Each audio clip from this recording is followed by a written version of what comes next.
नमस्कार दोस्तों, जय श्री कृष्ण। मैं आज आपको बताने वाला हूँ आप मथुरा, वृंदावन, यमुना नदी के दर्शन एक दिन में कैसे कर सकते हैं। बहुत आसान है, एक दिन में आप सारी चीज़ें कवर कर पाएंगे। तो चलिए शुरू करते हैं। अगर आप हमारे चैनल पर नए हैं तो सब्सक्राइब जरूर कर लीजिए। हम आपको सारी जानकारी इसी वीडियो में दे देंगे, एक दिन में आप कैसे पूरा घूम सकते हैं। सबसे पहले हम लोग नई दिल्ली रेलवे स्टेशन गए, जो हमारे घर के पास है। वहाँ से हमने टिकट ली मथुरा की, जो कि हमें सुबह सुबह ही मथुरा जंक्शन पहुँचा देती है। और जैसे ही स्टेशन पे पहुँचे हम, यहाँ तो एकदम लड़ाई चल रही थी। आंटी का किसी ने फ़ोन छीन लिया था और इन्हें शायद चोर को पकड़ भी लिया था। रेलवे पुलिस भी आ गई थी, तो हम आगे निकल गए जय श्री कृष्ण बोलकर। फिर हम मथुरा जंक्शन पहुँच गए। वहाँ से हमने 20 रुपये की टिकट कटाई मंदिर के लिए। जन्म स्थान आप बोलेंगे तो आपको डायरेक्ट छोड़ देंगे। और ये जन्म स्थान मंदिर का जो मेन गेट है, जहाँ पर इनोवेशन का काम चल रहा है, आप इजीली देख सकते हैं। जब ये काम पूरा हो जाएगा तो बहुत सुंदर लुक आएगा। यहाँ पर पत्थरों से इसकी कढ़ाई चल रही है, डिजाइन करके इस पर चिपकाया जा रहा है। हालांकि आपको सबसे पहले जन्मभूमि नहीं जाना है, सबसे पहले आपको द्वारकाधीश मंदिर जाना है, क्योंकि उस मंदिर के जो कपाट हैं सबसे पहले बंद हो जाते हैं, सुबह 11 बजे ही बंद हो जाते हैं। तो यहाँ से पास में ही है, 10 रुपये ई रिक्शा लेगा आपको, या 20 रुपये में ऑटो से जा सकते हैं आप। पास में ही है, वहाँ जाकर आप सीधा द्वारकाधीश मंदिर के दर्शन कर सकते हैं। ये मेन गेट का है, जन्मभूमि मेन गेट का पीछे बैकग्राउंड में देख सकते हैं आप मुझे। फिर वहाँ से हम ई रिक्शा पकड़ के सीधा द्वारकाधीश मंदिर की तरफ निकल जाते हैं। और ये आपने जो मस्जिद देखी, इससे थोड़ा सा ही आगे द्वारकाधीश मंदिर है। यहाँ से दो रास्ते जाते हैं आगे चल के। एक रास्ता आपको यमुना जी की तरफ ले जाएगा और एक रास्ता द्वारकाधीश मंदिर की तरफ ले जाएगा। हम काफ़ी सुबह सुबह आ गए हैं तो भीड़ भी कम है। आप भी चाहें तो सुबह सुबह ही यहाँ पर आने की कोशिश कर सकते हैं। ये मैंने मेंशन भी कर दिया है कि किस साइड को द्वारकाधीश मंदिर है। और जो गेट देख रहे हैं, ये सीधा यमुना जी की तरफ आपको ले जाएगा। काफ़ी अच्छा गेट बना हुआ है।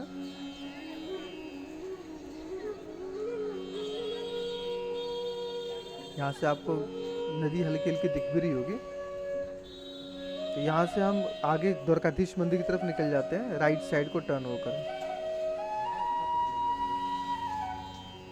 यहाँ के जो घर देखेंगे आप, कुछ कुछ तो नए हैं, लेकिन यहाँ पुराने घर भी आपको मिल जाएंगे। आप उनको देखते पहचान जाएंगे, पुरानी शैली से बने हुए। आपको कभी कभी कन्फ्यूज़न भी हो सकती है कि या कोई मंदिर है या टूरिस्ट प्लेस है या किसी का पर्सनल घर है। मोस्टली किसी के पर्सनल घर ही होते हैं, या किसी ट्रस्ट के भी हो सकते हैं। सबसे पहले आपको द्वारकाधीश मंदिर ही जाना है, जिसकी टाइमिंग है सुबह 6:30 टू 10:30। मोस्टली आप ये कह सकते हैं कि 9 बजे से लेकर 11 बजे तक का फंक्शन होता है। ये देखिए किसी का पर्सनल घर है और यही मंदिर है। हमने पूछा भी था, तब पता चला कि ये मंदिर है। तो यहाँ पर भी कॉरिडोर बनना चाहिए, जैसे काशी में कॉरिडोर बना हुआ है। बन जाने के बाद ना मंदिर को पहचानना बहुत आसान हो जाएगा। ये मेन गेट है द्वारकाधीश मंदिर जी का।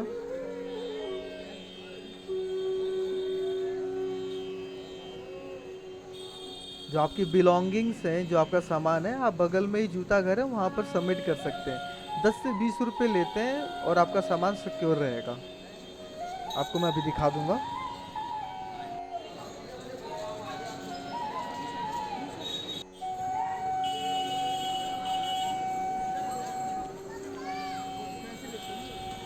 देख लेते हैं।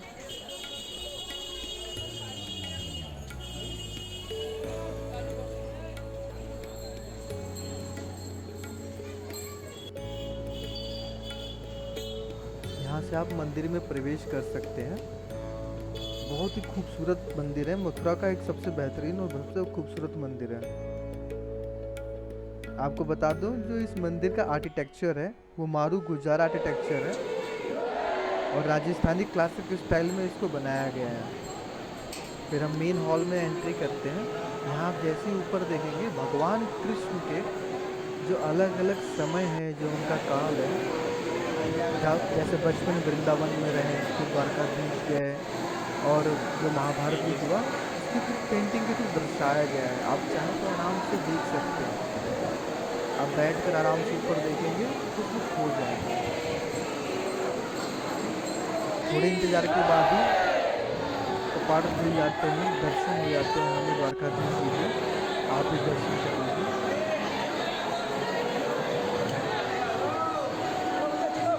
आपको बता दें यहाँ पर मोबाइल अलाउ नहीं है, लेकिन काफ़ी ज़्यादा लोग फ़ोन का इस्तेमाल कर रहे थे तो हमने भी कर लिया।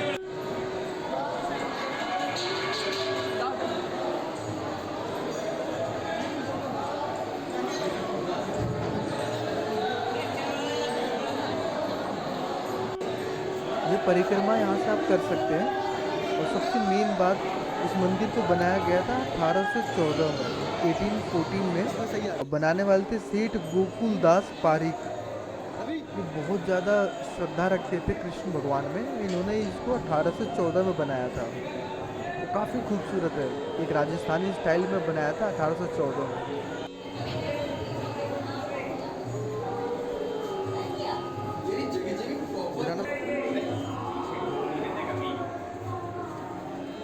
मथुरा का सबसे खूबसूरत मंदिर से कहा जाता है। यहाँ का जो मेन फेस्टिवल है वो श्रावण मास में ही आता है। दूर दूर से लोग यहाँ पर आते हैं झूला देखने के लिए।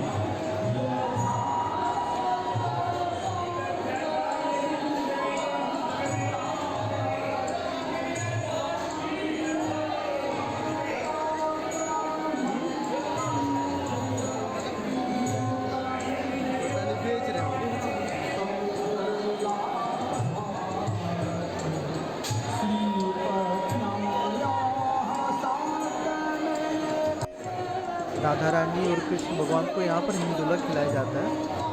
अगर आप मेन दर्शन करना चाहते हैं द्वारकाधीश मंदिर के, तो एक बार सावन मास में ज़रूर आएँ। माइट भी उनको अगस्त, जुलाई अगस्त का महीना कहा जाता है इंग्लिश में, मैं श्योर नहीं हूँ। तो एक बार कभी भी अपने लाइफ में विजिट ज़रूर करें। अगर आप इस मंदिर की रौनक दिखना चाहते हैं, उस टाइम मतलब पूरे मंदिर को फूलों से सजाया जाता है। डेकोरेशन अपने पीक पे रहती है। बाकी दिन भी बहुत ज़्यादा लोग आते हैं, आप दर्शन कर सकते हैं।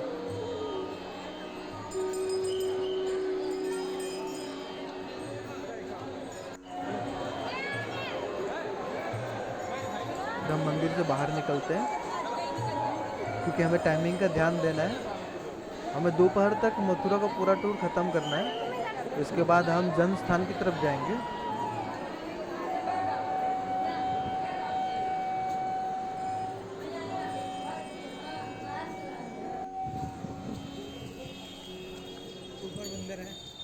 हाँ, फोन मत देखना। अब हम निकल कर यमुना जी की तरफ निकलने जाते हैं। और आपको एक बात बहुत ध्यान देना है, बंदरों से सावधान रहना है। बहुत ही ट्रेंड बंदर हैं। आपका सामान यूं गायब करेंगे, आपको पता भी नहीं चलेगा। मेरे साथ भी कुछ ऐसा ही होता है। वीडियो के एंड में आपको बताऊंगा, मैं दिखाऊंगा अभी भी बंदर ने मेरे साथ क्या किया था। तो यहाँ से दो रास्ते हैं, एक राइट से है, वो एक लेफ्ट से। लेफ्ट जो स्ट्रेट वाला है वो आप डायरेक्ट जा सकते हैं। यहाँ से मंदिर का नॉर्मल व्यू आएगा।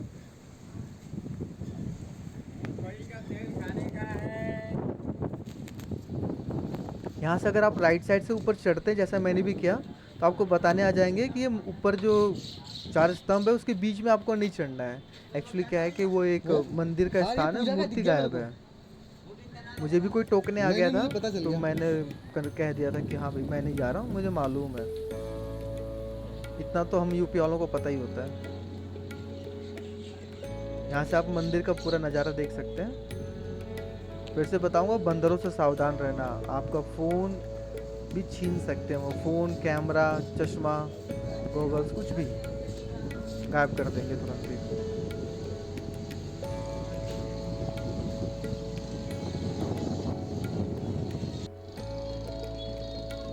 ये बोट राइड का भी आनंद ले सकते हैं।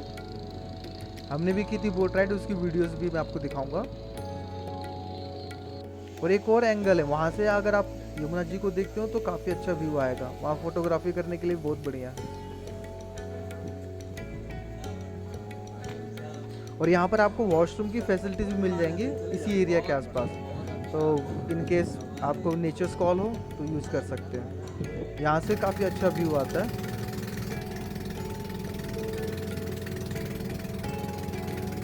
यहाँ देख सकते हैं आप बोट पे बैठने के बाद क्या व्यू आता है। हो सकता है आपको नाव के साउंड ज़्यादा ही लगे, पर व्यू काफ़ी अच्छा आएगा। मैं बारिश के टाइम गया था तो पानी काफ़ी थोड़ा साफ सुथरा लग रहा था।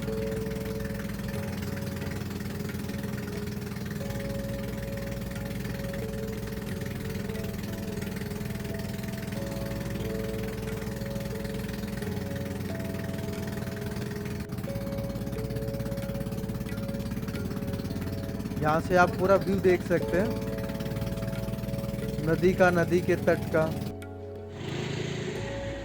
और जो मैंने आपको बताया वहाँ पर खड़े होकर आप फोटो भी ले सकते हैं। इसके बाद हम जल्दी से वहाँ से 10 रुपये देकर ई रिक्शा पकड़ के जन्म स्थान आ जाते हैं। जन्म स्थान में ये कि आप अंदर फ़ोन नहीं ले जा सकते, तो उसकी हम रिकॉर्डिंग नहीं कर पाएंगे।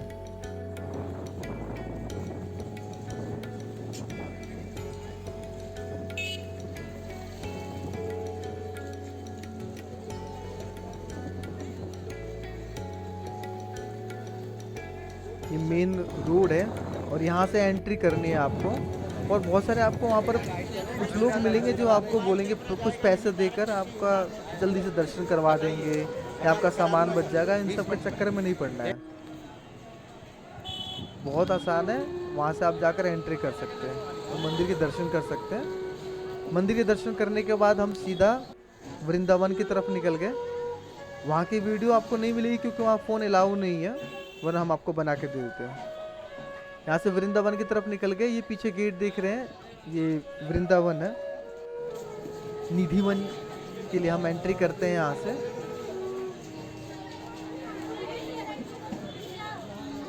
यहाँ से आगे चल के हमें मुड़ना, आप देखेंगे ये देखिए निधिवन यहाँ मेंशन भी है। वहाँ से 40 रुपये लेते हैं। आप मथुरा से 40 रुपये देकर पर हेड यहाँ पहुँच सकते हैं। और 12 बजे तक हम लोग यहाँ पर आ गए थे, 12 से 1 बजे तक। उसके बाद निधिवन घूमकर आप खाना वाना खा सकते हैं।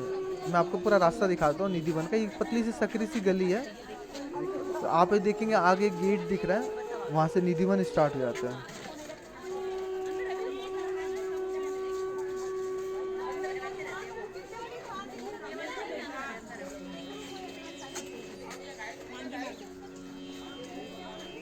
काफ़ी शांत माहौल है और यहाँ पर भी आपको बंदरों से सावधान रहना है। अंदर ऐसे बंदर हैं कि आपको लूट लेंगे तुरंत ही।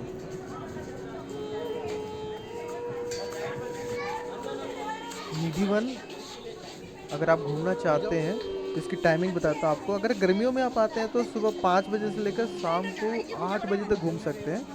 अगर ये ठंड का टाइम है तो सुबह 6 बजे से लेकर शाम को 7 बजे तक। रात में किसी का भी निधिवन में जाना अलाउड नहीं है। जैसे आपको पता है निधिवन का मतलब है सबसे पवित्र वन।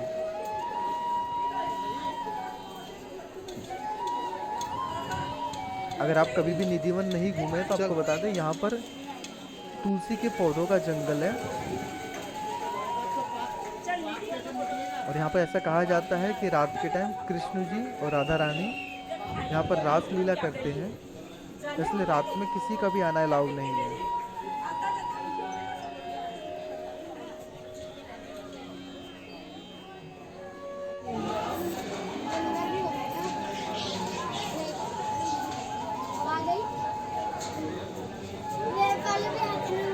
जालियां बनने से बहुत ज़्यादा प्रोटेक्शन है बंदरों से, जो अंदर सोते दिखेंगे आपको। मोर भी मिल जाएंगे और बंदर भी मिल जाएंगे। एक चीज़ का ध्यान देना है, बंदरों से अपने सामान को बचाना है। कई बार आप देखेंगे प्रोटेक्शन वायर को तोड़कर अंदर तक तुलसी जी के पौधे आ चुके हैं। तो काफ़ी पुराने, मतलब आपको पता चलेगा कि काफ़ी मोटी जड़ें हैं इनकी और देखने में काफ़ी मन को मोहक दृश्य लगता है।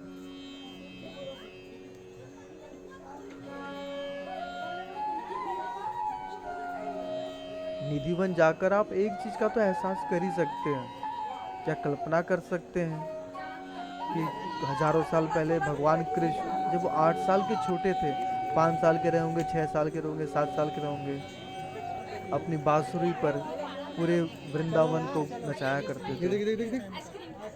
आपको बता दें, भगवान कृष्ण जब 8 साल के थे तो उन्होंने वृंदावन को त्याग दिया और कभी फिर लौट के नहीं आए। हो सकता है मैं गलत हूँ, कि कुछ शास्त्रों में कहा जाता है कि कभी भी लौट के भी आए।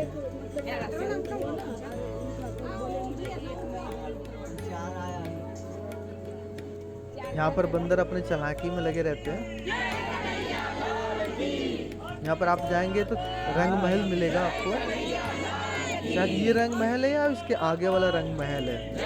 यहाँ पर भगवान कृष्ण और राधा जी की पूजा होती है एक साथ। कहा जाता है रात में भगवान कृष्ण और राधा जी और उनकी सखियाँ लीला करने आज भी वृंदावन में रात में आती हैं, निधिवन में। वैष्णविज्म में निधिवन को सबसे पवित्र जंगल कहा जाता है। ये देखिए, बंदर ने किसी का चश्मा चुरा लिया है, तो आप भी अगर चश्मा पहनते हैं और अपने सामान से सतर्क नहीं रहेंगे तो सामान आपका गायब हो जाएगा। मैंने फ़ोन निकालने की कोशिश की तो फ़ोन नीचे रखने को कहा जाता है बार बार। ये रंग महल है, ये देख रहे हैं आप, ये है रंग महल। यहीं पर कहा जाता है भगवान कृष्ण और राधा जी आते हैं। ये बगल में एक और छोटा सा मंदिर।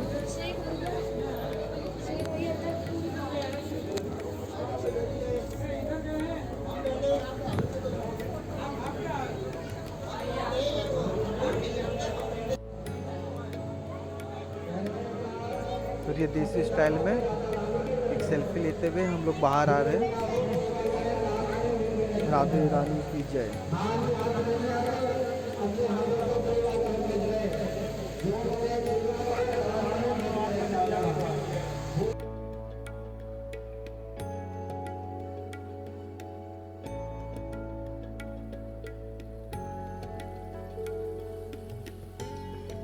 आप चाहें तो इस मंदिर में गुप्त दान भी कर सकते हैं।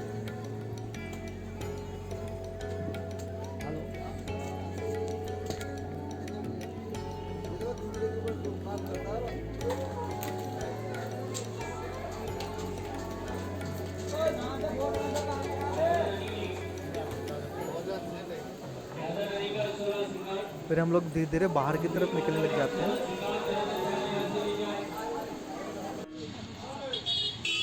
और जैसे ही मैं बाहर मंदिर से निकलता हूँ, मेरे चश्मे के साथ भी यही होता है, जिसको पहनकर मैं धूप से बच रहा था। ये बंदर उतार के मेरा चश्मा लेके चला जाता है। इसको हम बहुत लालच देते हैं, तब भी नहीं गिराता ये। फिर बाद में एक रेडी वाला जो भैया आते हैं और कुछ फेंकते हैं तो ये चश्मा हमारा गिरा देता है। फिर जैसे गिराता है एक और बंदर, वो भी काम कर देता है। उसको देखा होता है कि कुछ तो मिल ही रहा है, तो वो बंदर जैसे ही गिराता है दूसरा बंदर उठा के लेके चला जाता है।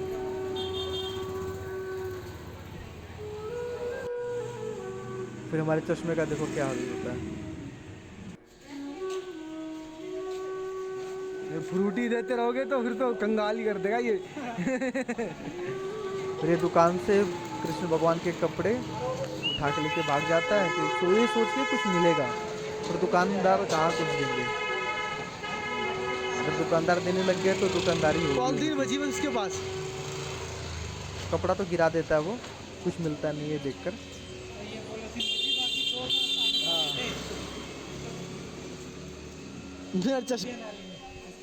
मेरा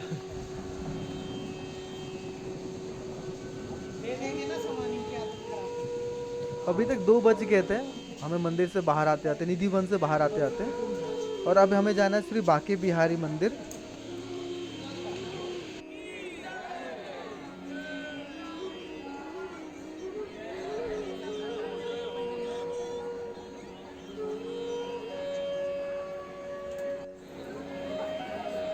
तो इसके बाद आप 2 मंदिर घूम सकते हैं। अभी हम लाइन में लग गए थे बांके बिहारी मंदिर, जो मेन मंदिर है वृंदावन का। और एक और मंदिर है जहाँ लोग बहुत कम जाते हैं, वो भी बहुत सुंदर मंदिर है, वहाँ पे भी आप जा सकते हैं।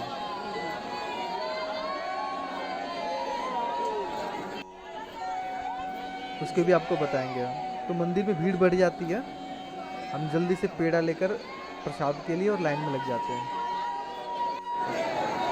गेट नंबर 2 से एंट्री होती है हमारी। काफ़ी सिक्योरिटी होती है, धीरे धीरे एंट्री करनी होती है।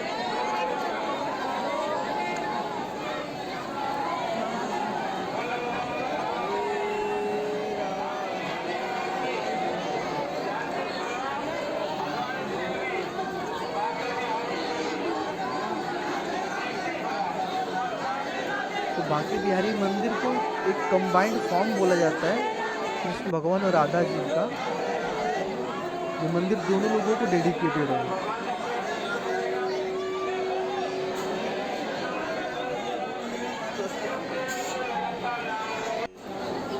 मेन एंट्री से हम लोग अंदर चले जाते हैं। एंट्री गेट है, आप देख सकते हैं। यहाँ से राइट घूमते ही सीधा दर्शन हो जाएंगे। बहुत से लोगों को पता नहीं है कि स्वामी हरिदास जी इस मंदिर में पूजा किया करते थे और उनको कुंज बिहारी कहा करते थे। पहले बांके बिहारी मंदिर जो है वृंदावन में सिचुएटेड हुआ करता था, निधि वन में, जो तुलसी वन है उसमें सिचुएटेड होते थे भगवान जी। बाद में 19वीं शताब्दी में उनको यहाँ शिफ्ट किया गया था।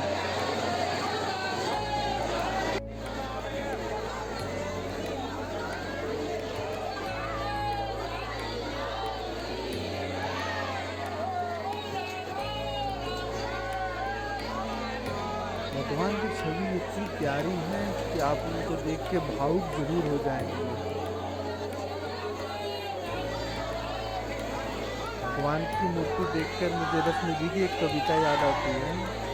मोहन लखी जो बढ़त सुख, सो कछु कहत बने न, नैनन के रसना नहीं, रसना के नैन नहीं। इसका अर्थात है श्री कृष्ण को देखकर जैसा दिव्य आनंद प्राप्त होता है, उस आनंद को कोई वर्णन नहीं कर सकता। क्योंकि जो आंखें देख सकती हैं वो वर्णन कैसे करेगी जीभ? जीभ की तो आंखें होती नहीं है और आंखों की जीभ नहीं होती। इसके बाद हम बल्लभ श्री राधा बल्लभ मंदिर की तरफ निकल चलते हैं।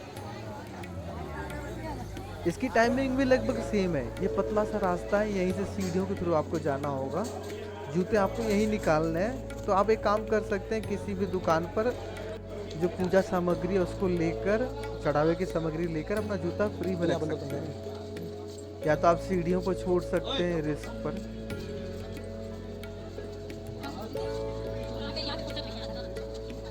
इस मंदिर का नाम है श्री राधा बल्लभ मंदिर।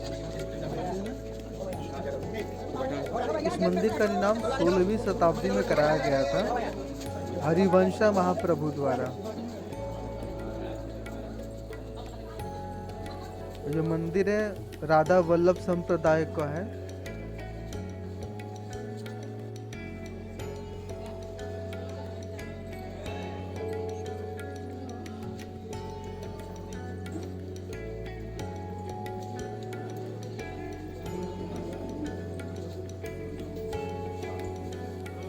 काफ़ी पतली सकरी गलियां हैं जहां से आप होकर निकल सकते हैं, मेन मंदिर की तरफ जा सकते हैं। इस मंदिर से एक रोचक तथ्य जुड़ा हुआ है। आपको बता दें, अकबर के दरबार में राजा मान सिंह हुआ करते थे, जिन्होंने सोचा था इस मंदिर का निर्माण कराने के लिए। पर वो पीछे हट के जब उन्हें ये पता चला इस मंदिर को ये श्राप है कि जो भी इस मंदिर का निर्माण कराएगा उसकी मृत्यु 1 साल के अंदर हो जाएगी, वो पीछे हट गए। पर भक्त कभी पीछे नहीं हटते, और ना साधु। तो जो सुंदरदास भटनागर जी थे, फिर उन्होंने इस मंदिर का निर्माण कराया और श्राप के अनुसार उनकी मृत्यु भी 1 साल के अंदर हो गई। सावधान। आपको बता दें, इस मंदिर के लिए उस समय के जो राजा थे, मुगल राजा अकबर, उन्होंने भी डोनेशन दी थी और परमिशन दी थी कि आप रेड स्टोन का इस्तेमाल कर सकते हैं, जो कि बाकी लोगों के लिए बैन था उस टाइम। बस रॉयल फैमिली यूज कर सकती थी। इस मंदिर के लिए अलाउ किया गया था। ये भी कह सकते हैं कि उस टाइम काफ़ी सारे राजपूत राजा अकबर के दरबार में थे, तो परमिशन लेना आसान रहा होगा।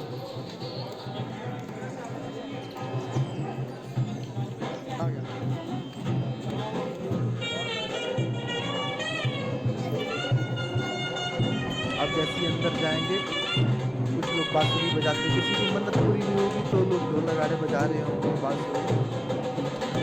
बांसुरी बोल रहा हूँ मैं, शहनाई नहीं है। श्री राधा वल्लभ मंदिर की टाइमिंग जो सुबह 5 बजे से लेकर दोपहर 12 बजे तक, फिर शाम को 4 बजे से लेकर रात को 9 बजे तक। तो अपना जो टाइम है इसी हिसाब से आपको एडजस्ट करना होगा।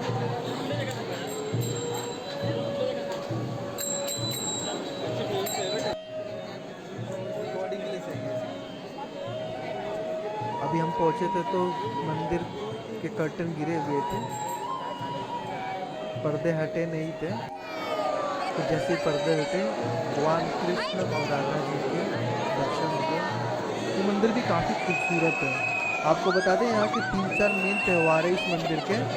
एक है गीतोत्सव, दूसरा है राधाष्टमी, कृष्णा जन्माष्टमी और व्याहलू उत्सव।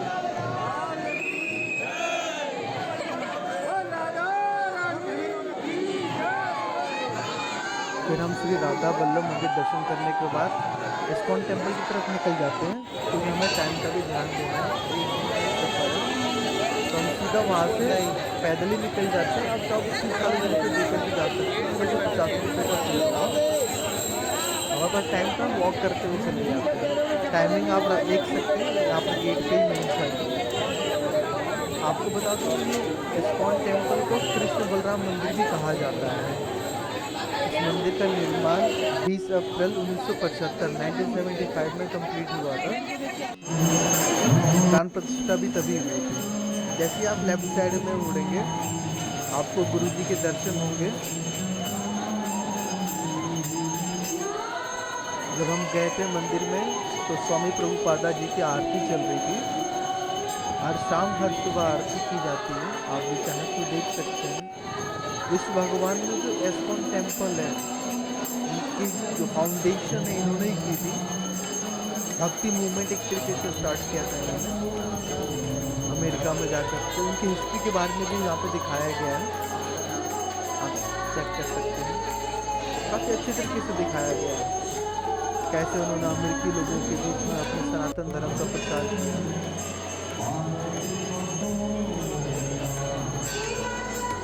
जैसे इस मंदिर से आप बाहर निकलेंगे राइट साइड में जाएंगे तो भगवान कृष्ण और राधा जी की मनमोहक एक मूर्ति आपको दिखाई देगी।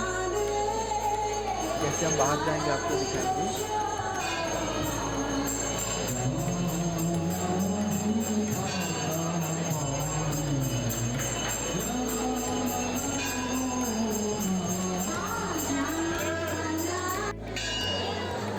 यहाँ देख सकते हैं आप लीला करते हुए भगवान कृष्ण और राधा जी। बहुत ज़्यादा भीड़ रहती है, फिर मैं कोशिश करता हूँ कि अच्छी वीडियो बन सके ताकि आप घर बैठे भी मनमोहक दृश्य का लाभ उठा सकें।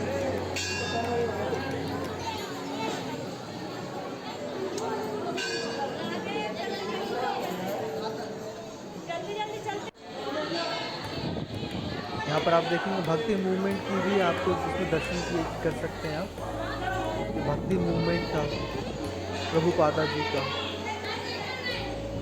और सबसे ज़्यादा जो विदेशी इस्कॉन से जुड़े हुए होते हैं यहाँ पर ज़रूर आते हैं।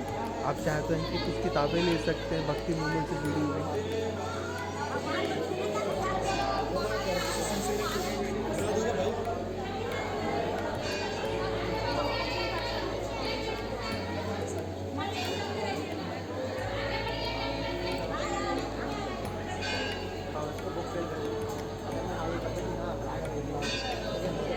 बाकी मंदिरों में आप घूम लीजिए और इस्कॉन में आप जाएंगे तो भक्ति का ना एक अलग ही एक्साइटमेंट दिखता है आपको। लोग नाच रहे होते हैं, ढोल बजा रहे होते हैं, जोश में रहते हैं, एक एनर्जेटिक आपको महसूस होगा।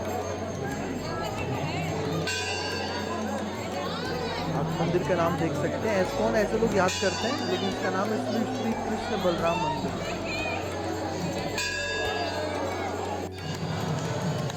हालांकि फ़ोटो अंदर बनाना मना है लेकिन सबकी तरह हमने भी अपने फ़ोन खोले हैं।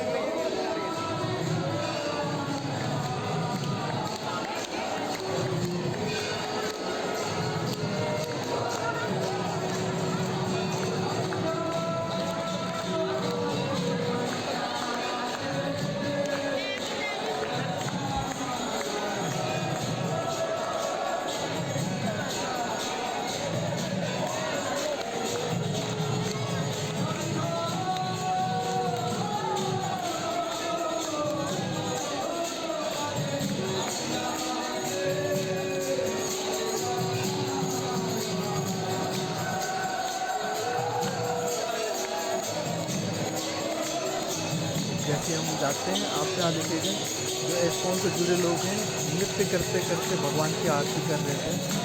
और सही समय पर हमने एंट्री भी करी थी, आरती चल रही थी भगवान की। और किसी भी मंदिर में जाएं और आपको आरती का सौभाग्य मिले और उसकी बात ही अलग होती है।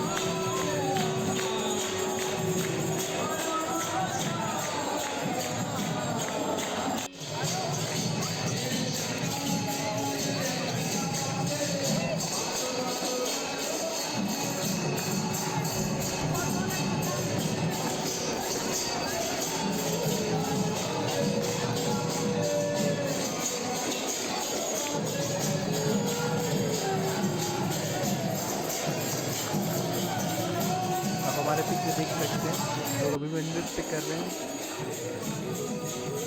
यही हमारी संस्कृति है, यही भक्ति मूवमेंट है।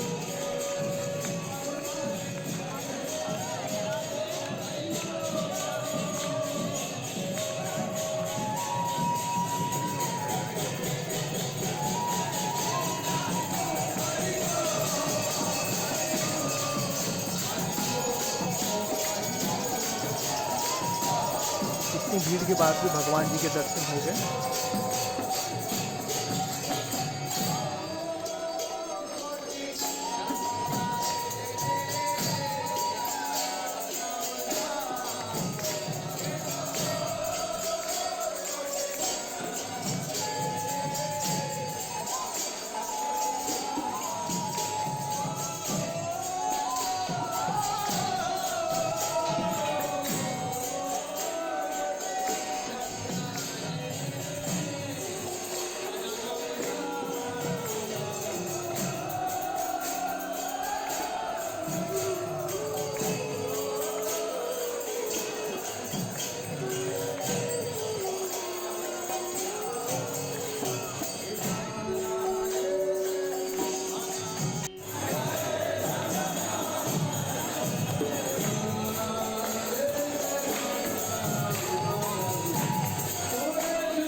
जब आप इस्कॉन टेम्पल जाएंगे तो आपका मन नहीं करेगा बाहर आने का।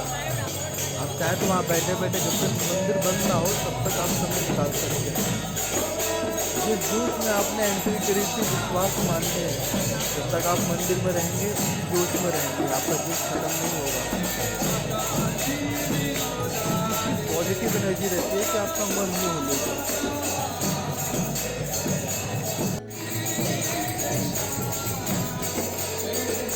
लेकिन हमें समय के हिसाब से चलना है तो हम फिर आगे निकलने की कोशिश करते हैं। अब हमें प्रेम मंदिर जाना है।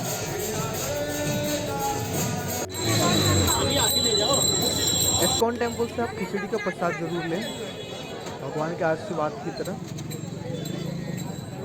और मैं मुरेठा पगड़ी बांधे हुए अहिर की पगड़ी, अहिर भगवान।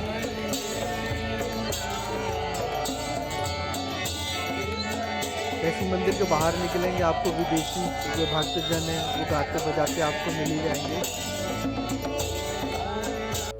कहाँ? और जैसे ही आप गेट से बाहर निकलेंगे ना प्रेम मंदिर की तरफ तो आपको एक दो बड़ी बड़ी मूर्तियाँ मिलेंगी, भगवान कृष्ण जी की और हनुमान जी की। उनके दर्शन जरूर करें।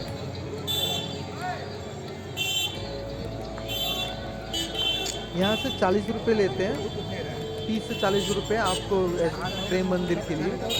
हम लोग तो पैदल ही निकल गए थे, हमारे पास टाइम था। इतनी एनर्जी जो हमें मिली इस्कॉन टेम्पल में, हमने पैदल ही जाने का मन बना लिया। जैसे गेट पे पहुँचेंगे ऐसा नज़ारा आएगा रात में, जगमगाती रोशनी में मनमोहक दृश्य आपको दिखेगा प्रेम मंदिर का। और आपको बैग बाहर ही जमा करने का ऑप्शन मिल जाएगा। रोड के लेफ्ट साइड में, राइट साइड में मंदिर है। अगर आप इस्कॉन टेम्पल की साइड से आ रहे हैं तो लेफ्ट साइड में आपको बहुत सारे वहाँ पर मिल जाएंगे झुग्गी झोपड़ी। वहाँ पर वो लोग शॉप्स हैं, एक्चुअली झुग्गी झोपड़ी तो नहीं कह सकते, शॉप्स हैं, टेम्प्रेरी बेस्ड शॉप। वहाँ पर आप सामान जमा कर सकते हैं। वहाँ सामान 10 रुपये या 20 रुपये लेंगे मैक्स के बाद। वहाँ जमा करके हम लोग मंदिर के अंदर एंट्री कर लेते हैं। आपको बता दें जो प्रेम मंदिर है, लव टेम्पल है, वो डेडिकेटेड है भगवान कृष्ण और राधा जी को, और साथ साथ में भगवान राम और सीता माता को।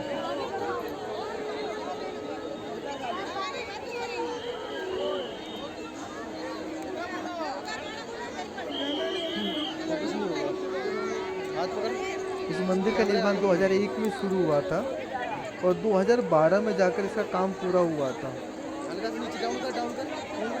17 फरवरी 2012 को मंदिर आम लोगों के लिए खोल दिया गया था।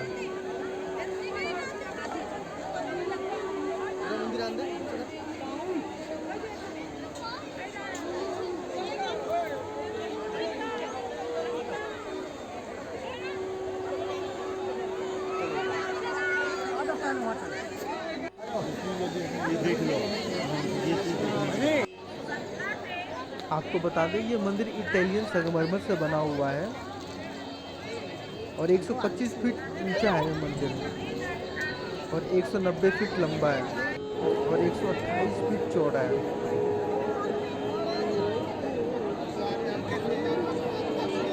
इस्कॉन टेम्पल के बाद आप यहाँ पर पहुँच सकते हैं प्रेम मंदिर में। अगर आप दिन में आते हैं तो उसका ना नज़रिया अलग होता है और रात का नज़रिया अलग होता है। दिन में आप आराम से घास पे बैठ सकते हैं, समय व्यतीत कर सकते हैं, और रात में आते हैं तो जो रोशनी है उसमें जगमगाते मंदिर को देखकर, इसकी खूबसूरती को देखकर आप आश्चर्यचकित हो सकते हैं। बहुत सुंदर मंदिर है।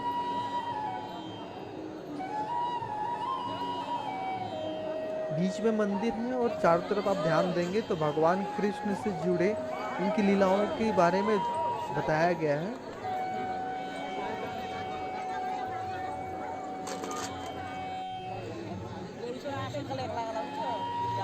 भगवान कृष्ण जब अपने दोस्तों के साथ गाय चराते थे,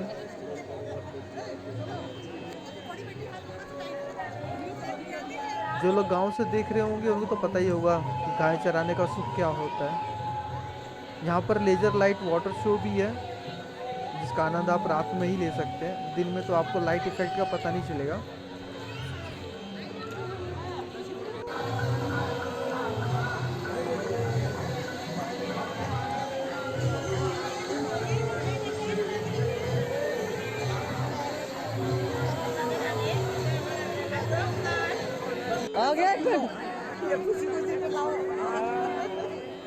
यहाँ पर गीता का उपदेश देते हुए कृष्ण भगवान को दिखाया गया है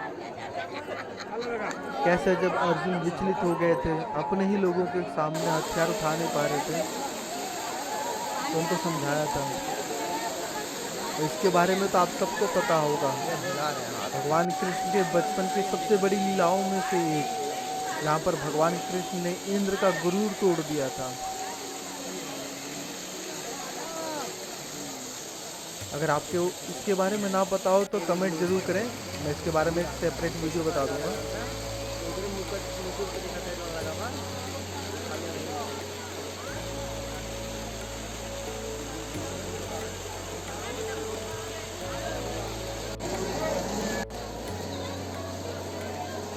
यहाँ पर भगवान राम से भी जुड़ी चीज़ें हैं। जैसे मैंने आपको पहले ही बताया था कि ये मंदिर भगवान राम, सीता माता, कृष्ण भगवान और राधा जी को समर्पित है। इसके बाद हम लोग घर के लिए निकल जाते हैं। आपको हम कुछ फ़ोटोज़ दिखा रहे हैं जो हमने मंदिर दर्शन के टाइम खींची थी। अगर आपको वीडियो अच्छी लगी हो, कुछ जानकारी आपको मिली हो, तो हमारे चैनल को आप सब्सक्राइब जरूर करें और लाइक करें। इससे हमें मोटिवेशन मिलेगी।